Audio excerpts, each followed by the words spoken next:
For quite a while now, we have entertained you midweek. Well, right now we are entertaining you on the weekends. Football is the world's beautiful game. Sometimes it leaves human comprehension, and it did just that when Wimbledon FC, now non-existent, climbed up from the footballing abyss to win the FA Cup in 1988 and also become a Premier League mainstay. Aggressive, tough, successful. Wise, Sanchez, Cork, Vinnie Jones. There was also a member of that side called Justin Fashanu. I'm ringing Nigeria.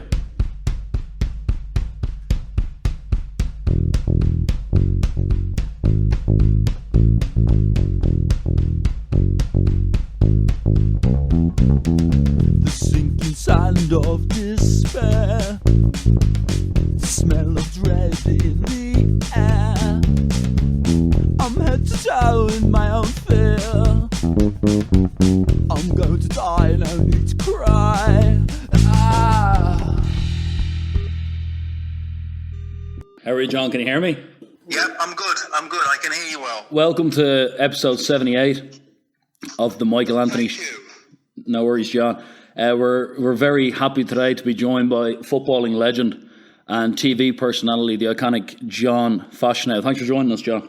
Thank you very much. Good evening, all. You're based in Nigeria, I believe. Oh, yes, been based in Nigeria for nearly 16 years now. Why do you live in Nigeria? Well, you know, the weather, the way of life, it's a laid-back sort of country, and I enjoyed it. Plus, all of my family, relatives are all here in Nigeria. So, I thought, when I had finished my football, I thought, well, look, I've been in England for a long time now. I played 20, 25 years in the game. Let me go back home. And I saw Nigeria then more as my home. Let me go back home and let me relax a little bit. Being recognised all the time can sometimes drive you crazy. So, Do they recognise you at all in Nigeria? oh yes, yeah, but nowhere near the same. How's the poverty over in Nigeria? Is it as bad as one would think on this side of the world? Poverty is everywhere in the world. I mean, that's something that you can't run away from. That's just unfortunate. But, the good thing is, we're trying, as a lot of people, and that's one of the things that I'm trying to do. We're having camps for less fortunate people. We don't call them poverty. We call them less fortunate people to try and help out. We got halls which are opening all over Nigeria now to help people. But it's still hard work. I'm not going to lie to you. There's a big gap. There's a big difference. Yourself and your brother grew up in Barnardo's home. That's correct, isn't it? Yes, that's right. Yes, And that's right. in Norfolk in the 1960s, 70s and 80s, black people wouldn't have been very common. They wouldn't be. Do you think going to Nigeria was nearly a longing that you'd had for years in England to be with people you could recognise on a physical level, as opposed to growing up, as you mentioned, isolated? Well, yes, I actually think that you've hit the nail on the head. It was not that, I was brought up with a good English background, brought up in England, outside of Norwich, a place called Attleborough. Wonderful parents. I was brought up by white parents, fostered. Had a wonderful experience. I was in Dr. Barnardo's home for about 4 years before I was fully fostered, and I had a great time. But yes, I must admit, it is nice to come back home where you're not seeing racism, you're not seeing people looking at you like you've got three heads, you're not getting bullied, the fights are not there anymore. Was that daily in childhood, being singled out, yourself and your brother, due to sticking out like sore thumbs based on your skin colour? Oh, definitely. Oh, yeah, definitely. And the funny thing is, in a very converse situation, that is how I actually became a footballer, because I was the only black kid in my whole school, and just in school he was the only black kid. So even if you didn't like playing football, everybody would look at you and say, hey, he's black, he can play football, go on, put his shorts on, go on. And did you like football growing up? Did you watch it? Did you idolise any footballers? I didn't watch it. I didn't really like it at all. I wasn't interested in it. But when so much pressure, when I suddenly realised that, hey, I can turn this into something which is going to be tangible, and where I get respected, where I get recognised, and more importantly, let's not kid ourselves, you make a lot of bloody money. Being a footballer isn't easy. There's kids all over the UK who want to be professionals. How did it come so naturally to yourself and your brother? Do you believe that black people are more gifted athletically than the average white man? I wouldn't say say that they're gifted. I would say that you find, like anything and anywhere, you find the good and the bad in anything. But when it comes to sport, there was more athleticism in certainly in me. I knew when I was playing in school, I knew I was the fastest. I knew that I was the strongest. I knew that if I was going to be bullied, there had to be at least 3 boys who were going to fight me to be able to bring me down and hurt me. So, yes, I did feel that I was a little bit stronger. And I think the ugly truth is, in actual fact, when I started to play against other black players, I found it a lot harder because, of course, they were as strong as me. They could run as fast as me. They could jump as high as me. Not singling it out, blacks or whites out. That's just the truth of how it was. Countries that black people originate from, such as places in Africa, didn't have the opportunity, the facilities that people who grew up in places like England and the USA did. But we even see it in sports like NFL and NBA. When black people were eventually included, they do slowly take over these sports based off what seems like a natural ability to perform at a higher level that is superior to the white man. Well, I wouldn't call it superiority. I would call it because, of course, you must remember, you've got Ronaldo. Ronaldo is possibly the best footballer in the world. He's not black. Lionel Messi, second, or could be, in some people's eyes, the best footballer in the world, and he's white, very white. So, but what I would say is that there are an awful lot of blacks in Africa. The potential is phenomenal, absolutely phenomenal. To get what you're looking for, to have the discipline, which is very, very important, that often is not there in the black players. That's one of the challenges that black players have. They don't have the discipline to be able to take it to the next level. Whereas when you're white, you're living in a disciplined environment and you don't do the same things. You do listen to other people and you try and work with other people. So it's an educational problem, though, isn't it? In American sports, we see a lot of white quarterbacks who came from money, who came from a good education and a good background, who seem to be able to stay on the path their entire careers. But the most promising young quarterbacks, they don't seem to be able to stay on the straight and narrow due to they were seeing things in childhood that these white players just weren't exposed to. Yes. Yeah, no, definitely. And I think it also shows with a lot of successful black athletes all over the world have found themselves either in a prison cell or arrested for one or two other things which could have been avoidable if they had the discipline in them. I mean, let's not beat about the bush. Mike Tyson, one of the most famous names in the world, but spent an incredible time in a prison cell. Not very nice. You're a man who, as you said, you grew up, football wasn't the be-all and end-all. And since your career has ended, you don't seem to share the most common interest you'd associate with most ex-footballers. Your life has been quite unpredictable, and it seems that you're a curious guy, so you want to live life to something that leaves football. You don't want to be associated with it forever. That was exactly my thing, because, when I left Aston Villa, that was my last club I was playing for. I was actually doing Gladiators, and I'm sure most of the listeners will remember. Great show. Yeah, there you go. That's the good old days. And, I found myself in a situation where I was enjoying Gladiators more than I was playing for Aston Villa. So, and Ron Atkinson, please don't tell him if he's listening, so I'm sure he must be listening. There was times when I would go out there, or certainly one time when I went out there and I say it's terrible, guys, if you're listening, I made an injury a little bit worse than what it was. What'd you do? So I could actually get off the pitch. We were playing at Aston Villa, Birmingham, and the car in the derby into Birmingham, because of course, remember, Gladiators was being held in Birmingham, and I actually finished at half-time football, rushed to the studio, and shot a whole show of Gladiators. You pretended you were in pain. I was in pain, but not too much pain. But because of the fact I was now seeing that I was enjoying actually the Gladiators more, I said to myself at halftime, okay, Big Ron, I've had enough. My knee is bad. He said, are you bad? I said, thank you. I got on it in a car and I went to the studio.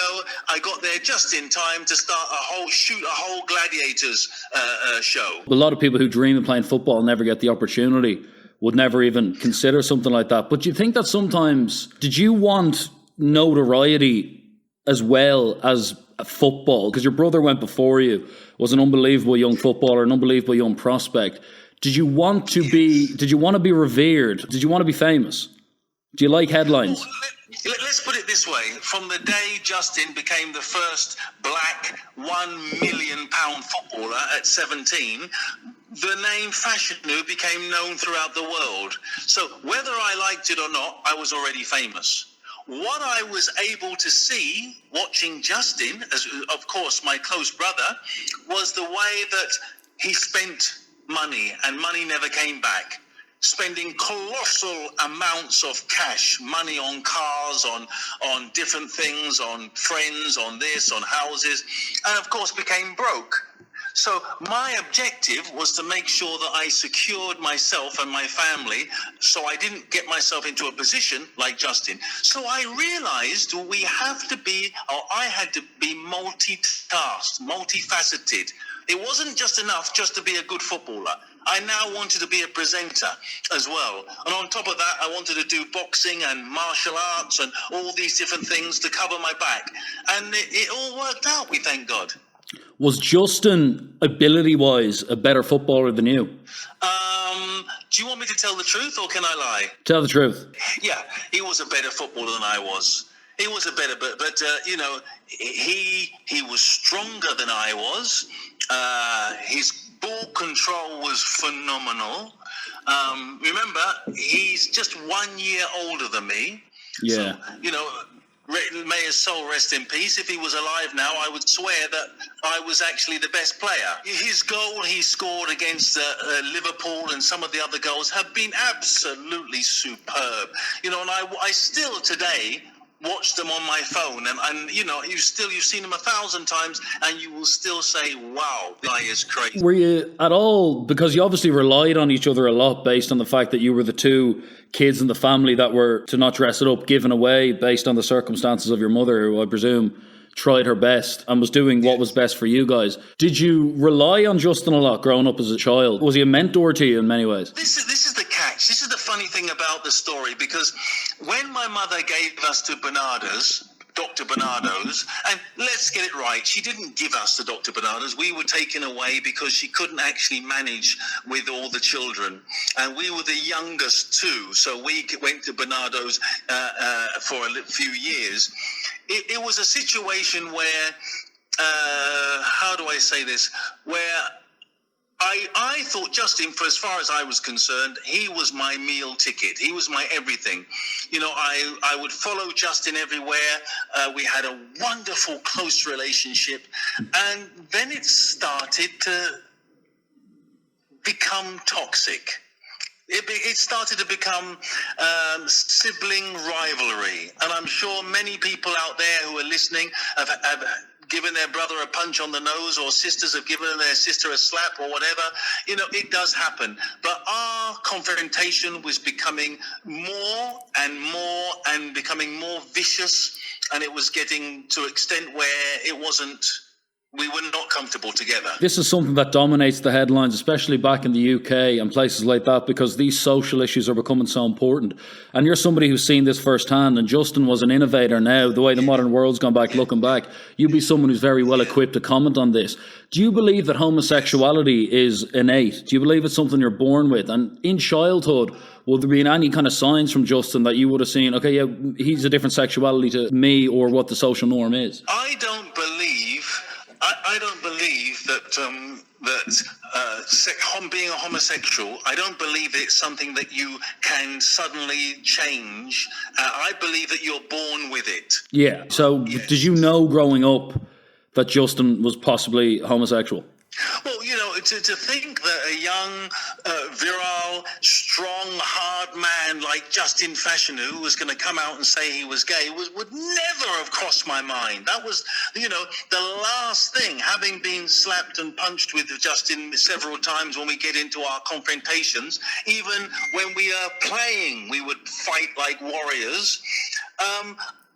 In my wildest dreams did I ever believe that one day he would come out and say that he was gay. You know, when you're growing up and you're obviously on the scene and you're footballers and you're young, was Justin involved with women at a younger age? This is where it becomes incredible because, you know, I'd see Justin with different girlfriends, and all the time there I was envious. Look at my big brother. Look at, he's got 2 girls there having a great time. There he is talking to them, laughing.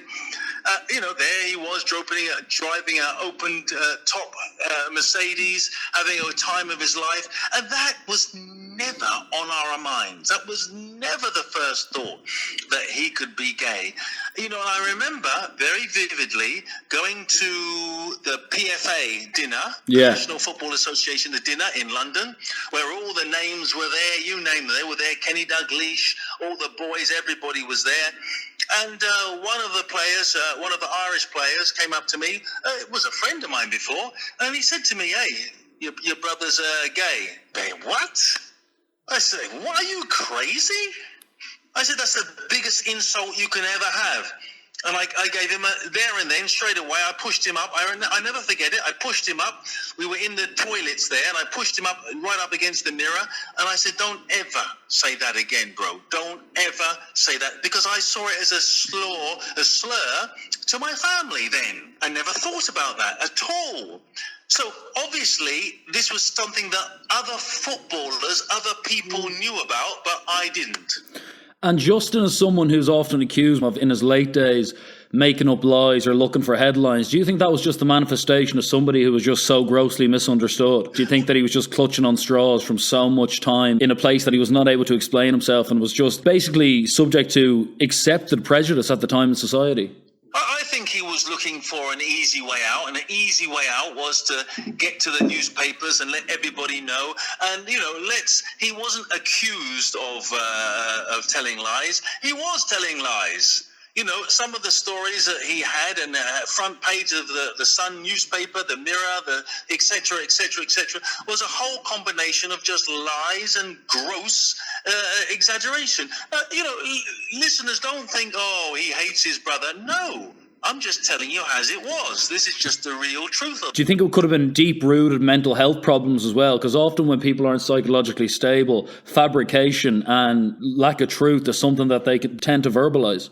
Yeah, I think what had actually happened, I think that because he had now fallen off the stage of success, I think he desperately wanted attention. He was now desperately after attention, and I think the only way he believed he could get himself front page newspaper attention was to tell and exaggerate stories of his homosexuality activities. Do you ever think of giving him a call during that and go, "Listen, bro, what are you doing? There's no need for the tabloids," or had you and him completely fallen out of contact at this stage? Well, you know, this is how.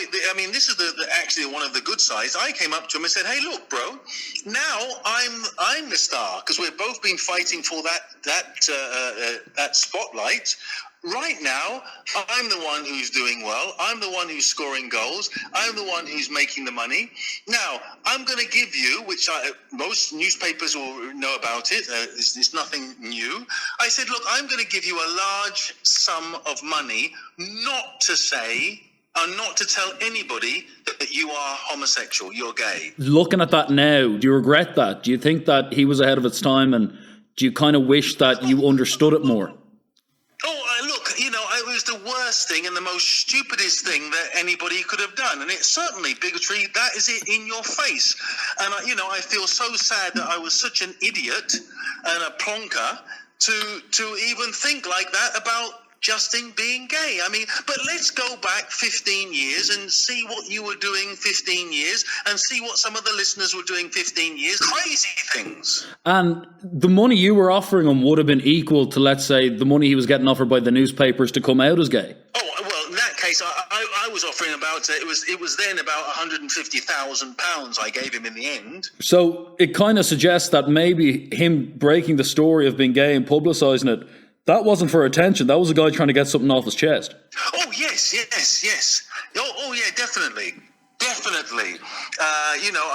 Sorry, I got the figures wrong. It was just under £250,000. That's it. £250,000 it was in the end. And did he take it off you? Yes, I offered him that not to tell anybody he was gay, because of course, let's bear in mind we have a family. I have also granddad and grandma. They were all very worried and not understanding what was going on. And so I tried to hush him up and tried to pay him off so we didn't have the embarrassment. You were a guy who relied on the psychological warfare of sport a lot, and quite effectively. You seem to know how to get inside of people's heads. Would it have been an easy weapon at the time for them just to go back at you and say, listen, Fash, your brother's gay, what are you going to do about it? Would that have been a go-to slur on their part when you were playing centre forward? Oh, well, it was. I mean, that was the only thing that everybody knew. For that particular decade, everything was John Fashanu, Justin Fashanu, because as far as everybody was concerned, J Fashanu, John Fashanu, Justin Fashanu. As far as people on the street believed, I was Justin Fashanu. Wherever I went, people would laugh, people would hiss behind my back, people would, do stupid things because they didn't know the difference between Justin Fashanu and John Fashanu, which was just, very unfortunate to say the least. You had the black thing and you had the gay thing, which back then in society was viewed as two flaws. Let's not dress it up. Do you think that fighting against that is what made you what some people could deem a bully, but in reality it was self-defense? Because some of the stuff that you even openly engaged in, whether it be with teammates to kind of get them on side, I mean, there's stories about teammates being locked in boots of cars and yourself and Vinnie Jones using it as a thing to toughen them up, and also kind of how unforgiving you could be on defenders you face. Do you think that you built up a big wall of toughness because you knew how vulnerable your situation was and it was the only way you could fight it? I think that's pretty fair comment, actually. Yes, you missed out Dennis Wise, Laurie Sanchez, Vinnie Jones. Yeah, we were all bullies. I agree with you there. I think that definitely this was a charade. This was a charade where I built it up, because I know for a fact that going to Old Trafford, Manchester United, and you're going to go and play in front of 40,000 Reds, and they're all thinking that you're homosexual, and they're all singing the most disgusting songs and chanting the most disgusting things at you. And I noticed then, when I was at Old Trafford, I noticed that most of the Manchester United fans would either throw condoms at me or urine in the plastic cups. And that was a combination because they thought that I was also gay. So, it was hard enough being black, for goodness sake, let alone now I'm being black and I'm supposed to be gay. So, and fostered. And fostered, yeah. I mean, that's the whole, you got the whole book. The Holy Trinity. And just to think that at the same time Justin didn't do whatever he's doing quietly. I mean, for goodness sake, everybody, does anybody really care whether he's gay or not? Nobody cares. No, absolutely not. If you put it into somebody's face and you insist, I kept saying to my brother Justin then, Justin, nobody cares whether you like women or you like men or you like whatever you like. It's your own preference. But when you now put it all over the newspapers and you go around getting into fights and you go around supposedly sleeping with MPs in the House of Commons. Did that happen, do you reckon? Sorry? Do you think he did sleep with MPs in the House of Commons? No, it's just, no, he didn't at all. He didn't even know where the House of Commons was. He didn't even know that. And in actual fact, one day, I had to settle an urge I had to find out the truth. I got in my car, I went with a couple of my guys, we went to the House of Commons, I waited out there for about 2 or 3 hours, I saw a gentleman there who was supposed to be the gay friend of Justin, and he said to my face, "Look, I'm so sorry, I haven't even met Justin." That was it. If one of your sons came out, no problem. No problem. I mean, let's be honest, my days of being an idiot have gone. That's gone out, and I agree. There's somebody will say, "Oh, you were racist, or you were this, you were that." Yes, certainly at that stage, at that time, I was. We were growing up. That's 13, 14, 15 years So what ago. do you make of modern culture when the media bring up tapes of Donald Trump being sexist 15 years ago, or somebody loses their role as an Oscar host because there's tweets that were sent 10 years ago? Do you just think bygones be bygones, not everyone's always been perfect, and shit that's in the past should stay in the past? You got to think, that's exactly it. You took the words right out of my mouth. That was in the past, and I will say, then I was an idiot. If I hadn't have possibly acted that way, possibly Justin might have been alive today. What was the last contact you had with him? I think the last contact was when I spoke to my mother. And I told my mother that I could tell. Justin called me in the evening time, and he said, "Things have gone wrong." That was the last words he said to me. Called me in the evening time. It was on a Friday, and he said, "Things have gone wrong." I was not even talking to him anyway. But when I picked the call, he was on the call, and he told me things have gone wrong. And then, of course, 3 days later, the police knocked on my door and said, "Look, we're sorry to tell you that we've got you to come and identify the body of your late brother, Justin." You can imagine, I just couldn't believe it. Was it instant sadness and shock, or was that element because you were still angry at him for the way he was dealing with things? Was there any element of you that was like, that's even more selfish than the things we were already doing, or was there already nearly regret on how the whole situation had panned out?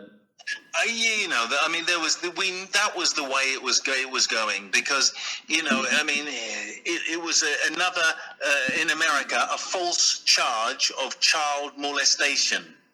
That's what he was charged for in America.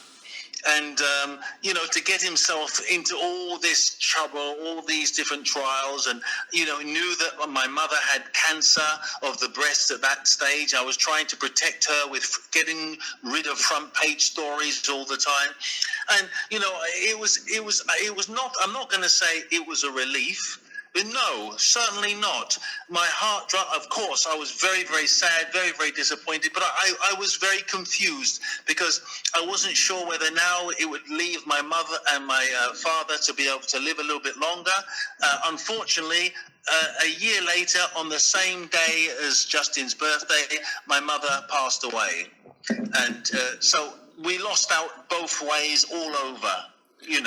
And she didn't really understand the connotations of being gay. She couldn't understand when Justin would turn up at my mother's house with another man, and then she would catch him talking in a funny, suggestive way, or cuddling him or whatever. That was just, it was too much for them then to understand. He was quite an intelligent man, Justin, in terms of when you look at his interviews now, they've aged very well, especially in terms of their quotability. Sometimes you can see him on a chat show and he's taking on a crowd of 10 to 20 people who are just going at him, and he's articulating himself in a way that looks like he should be in 2020. Yeah. Well, let's be fair. I think we're both quite articulate. Let's not leave me out. Thank you very much, brother. You didn't have the typical working class environment as two young future footballers. You would have played with guys who came from a lot less money. Yes. Yeah, I think so. And I think also because we were fostered by white rural people, my mother being a music teacher and my foster father being a train, he made little trains for children and things like that. The command of English was excellent because we were in a very wonderful environment. Our school was a very decent school, even though bullying is there. That's part of every school somewhere and another. And I think that we really benefited from being able to travel as well as young men. And of course, being a footballer from the age of sort of 17, I was a footballer. I've always been, relatively very wealthy. We had Andy Cole on the show recently, and he was trying to explain to us, because we hear so often from people that nerves are a good thing in any form of life. But he was saying that he actually never was nervous. It kind of seems like the same thing with yourself, that there's people who would overrate their achievements or think they're such a big deal that playing in front of 40 or 50,000 people would nearly make them go into their shell because they're overrating the platform. But even yourself, as a former FA Cup winner who beat Liverpool in the final in '88 and played up front, the Crazy Gangs beating the Culture Club, one of the most iconic games in FA Cup history, you viewed life as bigger than football, which did benefit you because it not being the be-all and end-all meant that you weren't subject to collapsing. I mean, yeah, so Andy was saying that he never got nervous. He didn't really get nervous. He always felt like football was just football, and that he always felt, regardless of the stage, like he was playing with his mates on the street. Really? Then maybe we better take him back a few years to when Wimbledon was playing his club and see how nervous he was when we were coming out of that tunnel. I'm telling you, he was nervous. Whenever I shake his hand, it was pouring with sweat because he knew what was about to take place on the pitch. So I better remind Andy before he gets carried away. I presume he means from more of a kind of technical standpoint, because Andy Cole was a world-class centre forward. Oh, fantastic. Are you talking about the fact that you guys would be in a tunnel, yourself, Vinnie Jones, Dennis Wise, Cork, all the boys, and it would be physical intimidation? We are willing to do anything to win. Is it true that Brian Clough once stood on your foot deliberately to show Des Walker that you're not that tough after all? Well, he didn't. Let's get it right. He didn't stand on my foot. He stamped on my foot and nearly broke my foot, and then said, "Whoa, you're not as tough as you think you are." And I thought, "Wow, thank you very much, Brian, Sir Brian." What did you make of Brian Clough as a character? Oh, what a character. That you just said it. He was an amazing person. Absolutely amazing. And look, I have no beef about him, the way he treated Justin. Is it as true as they say that he was just using words like puff, etc., that he was entirely against Justin's sexuality? Let's go back, as I say, 20, 15 years. Everybody was against that type of character. Everybody.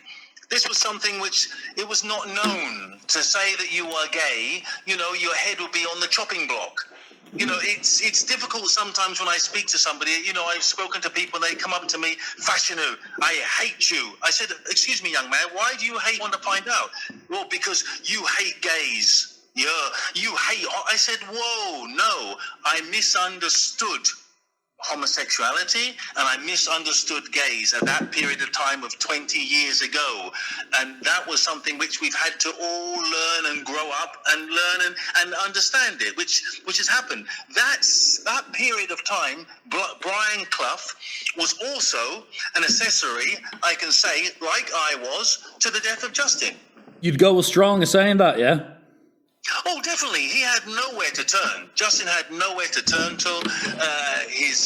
The Rock of Gibraltar was the manager of the football club he was playing for. And of course, playing for Nottingham Forest, where he had just gone there as the first ever black £1 million footballer, you would have thought he would have been treated as a god, but he wasn't. Once it started to get out that he was gay in Nottingham, of course, every avenue, they were searching for him everywhere. Newsmen were searching for him everywhere, and his life became hell. Some of the things you achieve, you don't win an FA Cup, get 2 caps for England. Let's be honest, place in places in the league that Wimbledon had no right being, by it just being about toughness and intimidation. A lot of us have seen the documentary. We know how much pride the Wimbledon team take in. We were hard, we were tough, we did things differently, but you're also a good football team. Yeah. I mean, that's the truth. I mean, it was great. I mean, I gotta say this because I love it. I mean, it was like we were football gangsters. It was lovely. It might have been now, I'm sure we'd have been all sent off. But you can imagine some of the little tricks and some of the things that we would do before a match to try and unsettle the opposition. If we're going, for example, always at Tottenham Hotspurs and we get there early, we would always make sure that we had music on full blast everywhere, and we would always make sure that we made as much noise as we could, singing, shouting. It was, people might say it was thuggery, but I say it was just intimidation. Do you think you would have reached as high of a level in your career if you didn't find Wimbledon?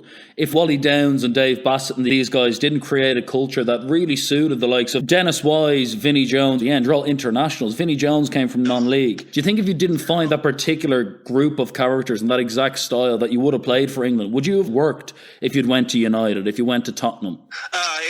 It wouldn't have worked. It just wouldn't have. I would have become a very normal, average player. But because I was playing with 11 or 12 mad men, when I say mad, most of us had neglected our academic studies, so that was already a plus, a minus. Most of us had broken marriages or broken families. Again, that situation, a minus. So we were always, whenever we got together, we were always fighting as a unit. There's some of the stories where you've seen Vinnie Jones grab Paul Gascoigne's testicles, and all these type of things. Well, they were all real. We were fighting to win. We go to war. We want to win every single time. Were you promiscuous as a young footballer? Did you play the field with the females? Well, if I didn't, I'd be something wrong. There's not a footballer that I know hasn't been. Infidelity, the works. Well, that's a lovely word, isn't it? But I would say that let's put it this way, we had our share of girlfriends. Let's put it that way. We had our share of girlfriends. None of us were married. That's the wonderful thing about Wimbledon. None of the players were married. We had our girlfriends. And in the game of football, of course, you meet different women, you meet different people because you're traveling and also you're a superstar and you've got money that you've never seen before. You're getting your name sang. You're getting paid for doing something you love. You're not really going to be made additionally happy by the love of a woman at the time. You're too arrogant, aren't you? As a young millionaire, you've the world at your feet. You're hardly looking for someone to cuddle and watch Netflix or whatever it used to be back in the day, Fawlty Towers. Yeah, of course. But that wasn't our primary objective. Getting women. What was the objective of the Crazy Gang? The objective of the Crazy Gang was scaring the hell out of the opposition. That was number one. If we scared the hell out of you, you're not going to be able to play. And that was the opposite. That was what the objective was at that area. And it worked. When you were coming down the tunnel, this wonderful thing when I got that awooga and everybody thought it was actually for Gladiators, it wasn't. That was what we would all start shouting as we were coming down the tunnel and doing our normal stamping and all this sort of thing. It was more like sort of Australian rugby than football, and it worked. We had a system there where if one player went down, the closest player, make sure you protect him. If the referee makes a decision, at least 5 players would run to the referee, screaming and shouting, confusing the referee. All these sort of tactical things which we did, and they worked. Was there ever games where it just didn't work and you were just completely outclassed on the field? Like you come up against like a Brian Robson or someone like that, proper footballers, and you just couldn't get near the ball and you'd lose 4 or 5-0. Yeah, let's be honest. When we played against Manchester United, there's a few times before when you just look at it and you go, whoa, we don't deserve to be here. There were several times we went out and we actually didn't beat Liverpool, even though we beat them in the FA Cup and we intimidated them. There were times where if you allow them, you will never see the ball. I can remember playing against Everton, Aston Villa, so many clubs where you haven't seen the ball. I haven't come off at half-time and I haven't got any dirt on me at all. I've not even touched the ball because they are excellent players. We realised and we appreciated that we didn't have that as much. Don't say that we couldn't play football because we could. We had some Dennis Wise, Vinnie Jones in their own right were fantastic footballers. But what the footballers had, they had ball skills that we didn't. Yourself and Vinnie Jones were good mates. Did you both inspire each other to chase a career in entertainment? And what do you make of his success as a Hollywood actor? I've got to say, right down to the beginning, I started that. I can say that without any fear of him coming back and saying that's not true. I started it. I told Jones boy, I said, Jonesy, you've got to now diversify. You've got to now make your career in something else where you're good. And I never forget, at the Wimbledon training ground, I told Jonesy, whatever you do in life, whatever it is, make sure you are the best you can be. If you're going to be the hardest player on the pitch, make sure that you are. There's no boundaries. You are the hardest player on the pitch and you let everybody know it. If you're the most skillful player on the pitch, then exactly the same. If you are going to be an actor, you make sure you find a role where you can be the baddest, meanest, hardest actor. Because you'll agree with me, Vinnie Jones has got a pretty hard face. When I told him that, I remember when he said, "This is it. Whatever I do in the film business, I'm going to be a tough guy. I'm going to be a hard guy."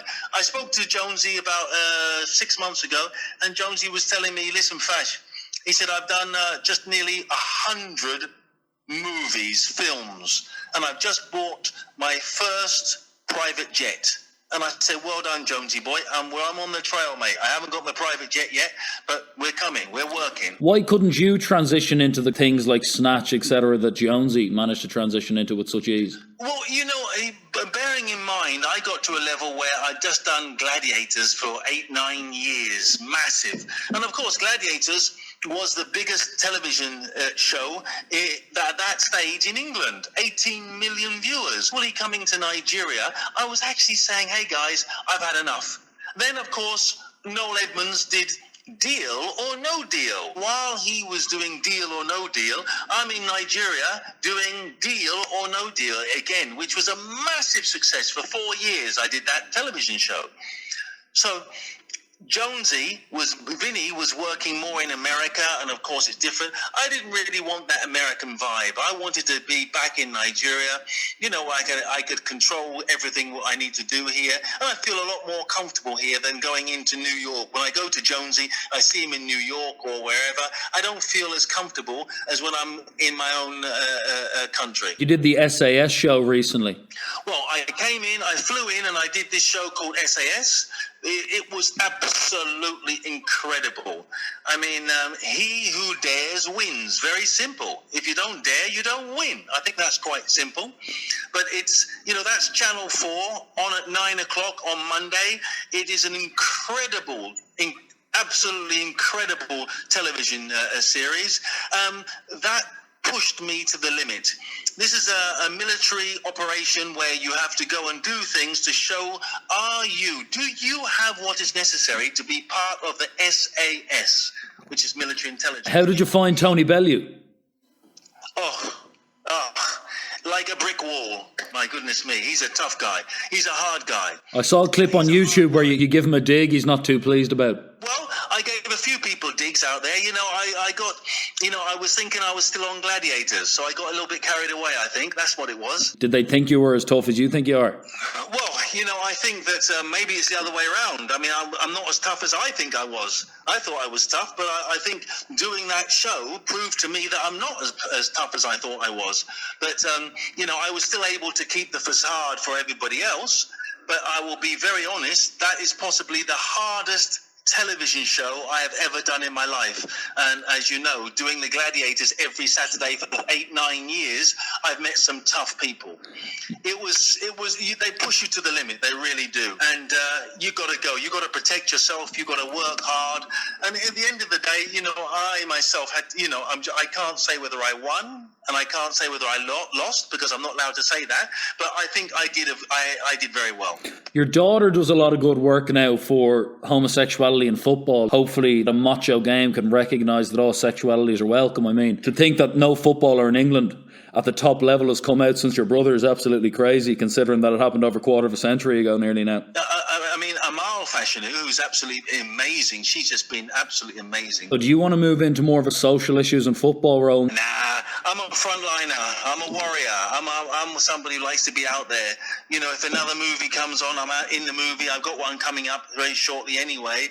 I'm not somebody who wants to move to that side of it. No. What movie do you have coming up? We've got one of Justin and myself. It'll be the Fashanu story. Justin Fashanu, John Fashanu.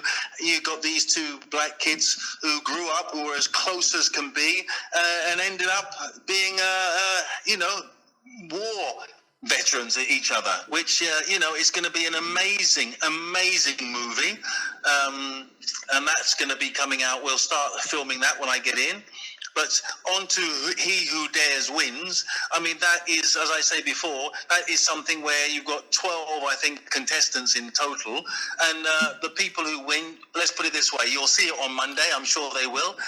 You won't believe it. You just really won't believe it. You know the film that's coming out of you and Justin? Yes. Is that actors who are playing you guys? Yes. Who wrote the script? Right now, can't say that yet because we're in the process of writing the script. That hasn't been done yet. You know, You know the way Hollywood sometimes makes the mistake of romanticising a lot of these films and kind of focusing too much on the knife edge emotion. Are you going to allow your character to have turned your back on Justin, as you explained that you actually did misreading the situation, or is it going to be a romanticised version of it all? no, I like it. I come from a hard background. I like it hard and fair. You know, this is going to be hard, and I made it very, very clear that there's nothing to hide. You know, one thing I do like, and one thing I actually, when I speak to people about the gay situation, because I made so mistakes then, it's not because I'm now saying to me, oh, I made all the mistakes, it's all my fault. No, that was how the country was going then. That was how the people in the country, and most people then would go exactly the same way. But I want it to be, even if the soft bits, I want them to be accurate. I want it to be accurate, and I want it to be true. I think that's very important. There's going to be some horrible bits in it, make me look horrible, I'm afraid to say, but that's part of the truth, isn't it? Then you couldn't really understand it. You know, I'll give you an example. My brother Justin invited me to go to his birthday party. And I thought, great. So I called up one of my best friends and I said, look, my brother's having a birthday party in Norwich, and he's having a really big one here. Everybody's going. It's going to be fantastic. I said, great. So we went there, myself and my friend, and we got in there. As we got in there, I saw, as we went up in the lift, because he had a beautiful big penthouse, I saw the place full with all men. Now, I had never seen this before in my life. You can imagine what a shock this was to me, and a shock this was to my best friend. It was a gay party for my late brother. Now, you know, it takes a lot of understanding to see that situation. Even now, I might be able to accept that and understand that. But 15, 16 years ago, you can imagine I was ready to have a heart attack. Do you still watch football, John? Oh, yeah, I love to watch football. Who do you support now that Wimbledon's defunct? Well, it's a bit sad. You know, I speak to Sam Hammam, the boss. You know, luckily I've got my girlfriend, my partner. She likes football. She likes watching that. So, you know, that draws me to watch it. But, I'm a bit disappointed with Wimbledon. I was hoping that one day Vinnie Jones, myself, Wisey, we've done well financially. We'd come together and, put some money in and we'd lift up Wimbledon. Would you ever invest in AFC Wimbledon? I hear so much from when I now speak to another player, he will tell me from his side, and he'll say he's more closer to the Dons, and then I hear from another side, and I'll get confused which one I want to be with. AFC, I believe, is where the guys who used to sing your name in the stand and that were there in '88, I think that they're watching AFC and not MK Dons. Okay, I'm glad you told me that. You see, that's certainly new to me, AFC. So that's where, if we're going to put our money in, I think that would be lovely and rejuvenate the whole football side of things for them. I think that's the club we'll go for. What do you see your legacy as? Because you had a gay brother and were out there and were kind of violent to an extent, you sometimes also don't get credit for breaking down barriers. It wasn't easy to be a black footballer in your day. You hear about guys like John Barnes are getting so much credit, but because you gave as much as you got, it's taken away from you. What do you want your legacy to be? Someone who just fought through so many issues, or do you want to be someone who also then grew up to admit mistakes and somebody who's just open and honest? Or do you want it to be that I was a half-decent footballer and one time I actually chipped a goalkeeper, which is on YouTube? I think you'll find two different beautiful chips there on YouTube. I think I'd like to be remembered as somebody who was hard. I'm not going to lie to you. I'm a hard man. I know it myself. Football's not a hard game, though. What would you have been like on a rugby pitch? Well, physically, I think that I would have been knocked away in rugby. But if you did the weights and did the training, could you have handled that level of pain psychologically that the rugby players go through? No, that's a different ballgame. No, put us in the third division, put rugby in the first division. Oh, that is for sure. Some of my rugby mates, when I talk to them, I think, whoa, thank goodness that I never became a rugby player. In our environment of football, I'm a hard man. And you can box, can't you? You have a bit of karate in you. Oh, yeah, boxing was my love, and I was very lucky. I have 4 different black belts in different arts.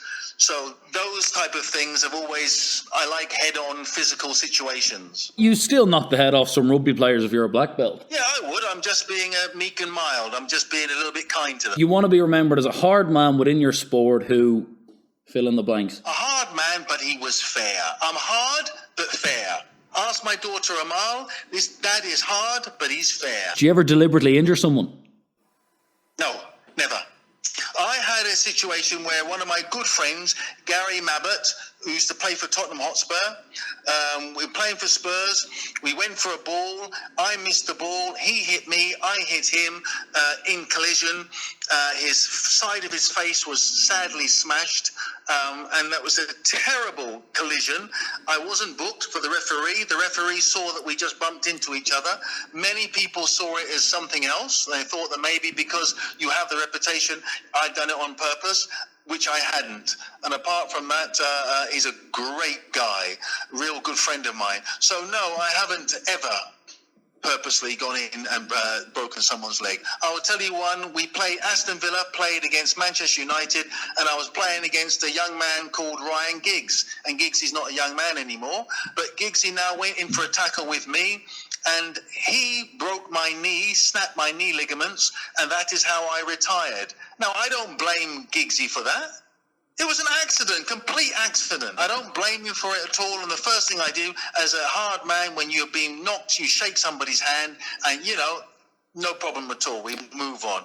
So there was no vendettas at all. Ours was more screaming and shouting and scaring people psychologically than actually doing anything. If you saw Alex Ferguson on the street, would you have a conversation with him? Oh, yes. Fergie was great. Would he be like, all right, Thash, how you getting on?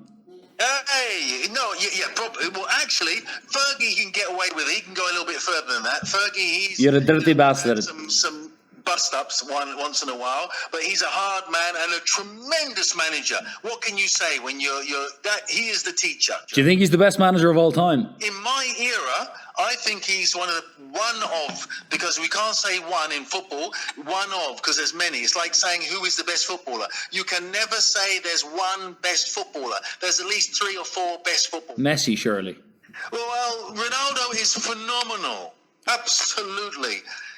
So, it's not just one. So I would say Sir Alex Ferguson is one of the best managers football has ever seen. Yes. Huge respect, John. Hard but fair, open and honest, articulate, Hard but fair. and entertaining. It's been a pleasure talking to you. Thanks, great. Lovely. Listeners of the Michael Anthony Show, you've heard it. You know it's good. Do not miss it. Lovely being with you guys. Appreciate you, John. All the best going forward. Thank you. Thank you, All right, brother. bye-bye. Top man. Bye-bye. John Fashanu, ladies and gentlemen. See you Tuesday. M.A. It's been how many years, my boy? Audiobook started shorter than You audio still books. don't know my tears of joy. No need to go, just take Radio it cast, slow. podcast or something like that. And have you heard the Michael Anthony Show?